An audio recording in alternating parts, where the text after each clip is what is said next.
আমরা বেরিয়েছি বিকেলবেলা, পৌঁছেছি অনেক রাত্রে।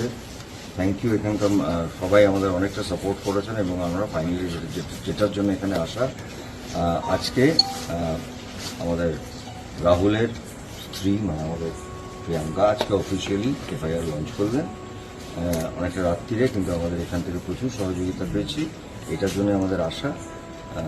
এইটুকুই আমাদের বলার আছে। এফআইআর একটু পরেই আপলোড হয়ে যাবে, আমরা ওখানেও তাই বলেছি, আপনারা দেখুন। দয়া করে ওদের ঘর থেকে, ওদের অফিস থেকে ওদের টেনে নামান, গিয়ে বলুন উত্তর। আর্টিস্টের প্রতি অত্যাচার করা হচ্ছে, অন্যায় করা হচ্ছে, আপনি দেখলেন, আপনি চুপ করে রইলেন। এই মিছিল করছি যাতে রাহুল তার সঠিক বিচার পায়, তার পরিবার তার সঠিক বিচার পায়। এরকম করে রাহুলের উপরেই তার দায় চাপিয়ে দেওয়ার এই যে অপচেষ্টা, এটা খুব নিন্দনীয়। আমাদের সিনিয়ররা বোম্বাদা, ঋতুপর্ণাদি সব আর্টিস্ট ফোরামের তরফ থেকে এফআইআর করেছে। আশা করি খুব সত্যি আমরা খুব তাড়াতাড়ি আমরা সত্যিটা জানতে পারবো। হাসতে হাসতে কাজে যেতে চাই, আমরা হাসতে হাসতে ফিরতে চাই, আমরা কাঁচের গাড়িতে ডেড বডি হয়ে অ্যাম্বুলেন্সে আমরা ফিরতে চাই না। এদিকে আবার আজ থেকে পুরো টিভি চালানো বন্ধ করে দিন, তার কারণ হচ্ছে নিজের পছন্দের সিরিয়াল তো আর দেখতে পাবেন না। হ্যালো বন্ধুরা, welcome to my channel, welcome to my another episode of celebrity news. দীঘার তালসারিতে ভোলে বাবা পারকারেগা সিরিয়ালের শুটিং করতে গিয়ে সমুদ্রে রাহুল অরুণোদয় ব্যানার্জি প্রাণ হারান, আর তারই প্রতিবাদে আর্টিস্ট ফোরামের তরফ থেকে থানায় একটা এফআইআর দায়ের করা হয়। আর তারপরেই দীঘার তালসারি থানায় সেখানেও এই বিষয়ের ওপর এফআইআর করা হয়।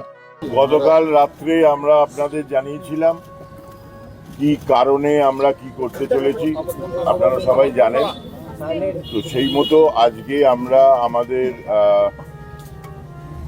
আমাদের অভিযোগ নিয়ে এখানে থানায় এসেছিলাম এবং আমরা এফআইআর লঞ্চ করেছি। সুষ্ঠু তদন্তের দাবিতে আমরা এফআইআর লঞ্চ করেছি। এফআইআর করা হয়ে গেছে। এফআইআর এর অফিসিয়াল কপি কিছুক্ষণের মধ্যেই অনলাইনে আপনারা পেয়ে যাবেন। আমাদের আজকের পদক্ষেপ এই ছিল। এর পরের পদক্ষেপ আমরা কি করব সেটা ডিসাইড করে আবার আপনাদের জানিয়ে দেব। আর এই এফআইআর করার সময় পুরো আর্টিস্ট ফোরামের আর্টিস্ট সহ এখানকার স্বয়ং ইন্ডাস্ট্রি প্রসেনজিৎ চ্যাটার্জিও কিন্তু উপস্থিত ছিলেন। এদিকে আবার রাহুলের মৃত্যুর প্রতিবাদে পুরো টলিপাড়া স্তব্ধ। পুরো টলিগঞ্জে এখন এক প্রকার লকডাউন চলছে বলতে পারো সবাই। তার কারণ অনির্দিষ্ট কালের জন্য বন্ধ হয়ে গেল শুটিং, সেটা ইনডোর হোক বা আউটডোর, সব ধরনের শুটিং বন্ধ। কলা কুশলীরা সবাই এখন এক প্রকার ধর্নায়। এবার তাহলে ঘটনাটা কি ঘটবে, তাদের চাওয়া পাওয়া বা কি, এই নোটিশটা তোমরা পজ করে পড়ে নিতে পারো। আসলে ঘটনাটা দাঁড়িয়েছে এবার সবাইকে সুনিশ্চিত করতেই হবে যে তাদের সেফটি অ্যান্ড সিকিউরিটি যেন ঠিক থাকে।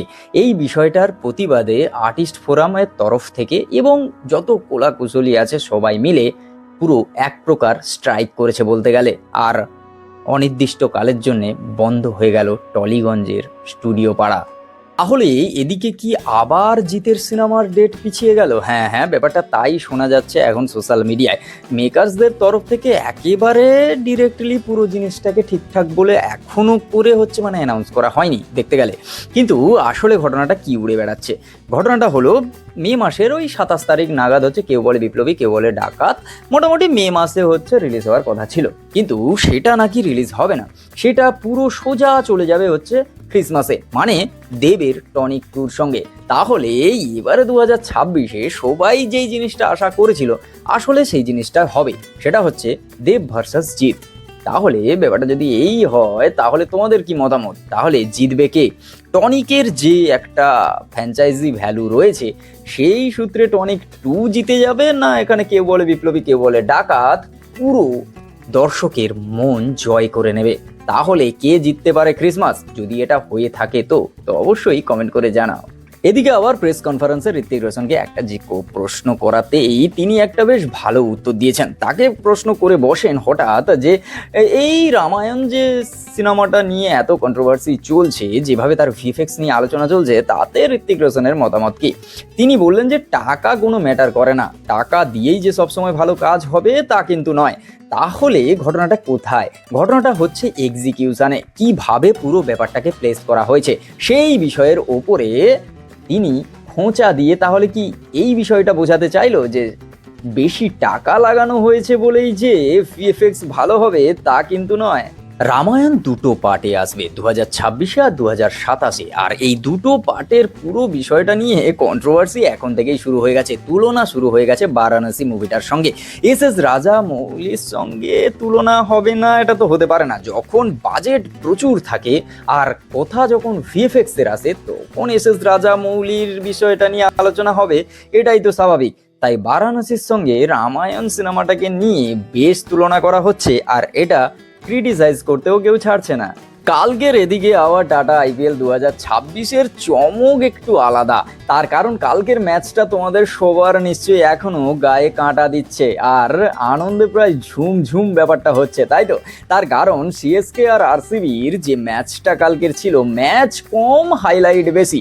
তার কারণ এবারের তুমি যদি দেখো 2026-এর আইপিএল এর কথা বলো, এবারে কিন্তু টস জেতে যেই টিম, সেই টিমই কিন্তু হেরে যায়।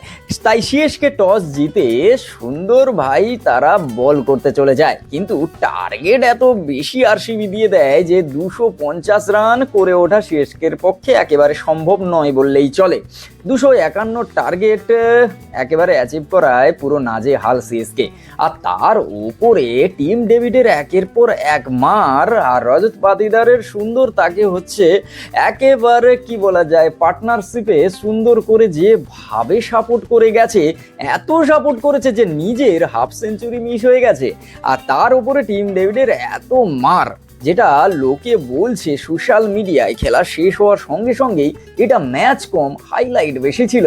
তার কারণ একের পর এক বাউন্ডারি পার, তার উপরে একটা 6 তো পুরো গ্যালারি পার।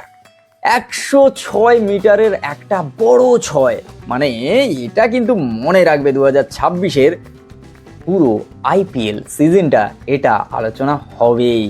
এই সব কিছুর মাঝখানে আরসিবি জিতে গেল কালকের ম্যাচটা, আবারও হেরে গেল সিএসকে পরপর 3টে ম্যাচ।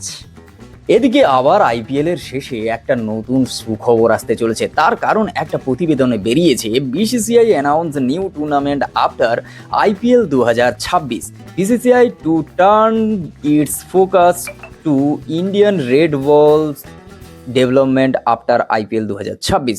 রেড বলের টুর্নামেন্টে একটু ডেভেলপমেন্ট আনার জন্য বিসিসিআই একটা টুর্নামেন্ট করতে চলেছে, বা সেটা কি হবে, এই আইপিএল এর মতো এরকম একটা বিশাল কিছু হতে পারে কিনা সেটা দেখার, যে কিভাবে কি অ্যানাউন্স হয় আর জিনিসটা কিভাবে এক্সিকিউশন হয়, তো দেখার। যাই হোক, আজকের ভিডিও এই পর্যন্ত। যদি ভালো লাগে like, comment, share and subscribe my YouTube channel. দেখাচ্ছে খুব তাড়াতাড়ি নতুন একটা ভিডিও। আর তুমি যদি ফেসবুক থেকে দেখে থাকো, অবশ্যই পেজটাকে ফলো করো, আর হ্যাঁ, চ্যানেলটাকে সাবস্ক্রাইব করে রাখো। তার কারণ প্রত্যেক দিন সন্ধ্যে 7টার সময় ভিডিও আসছেই একদম।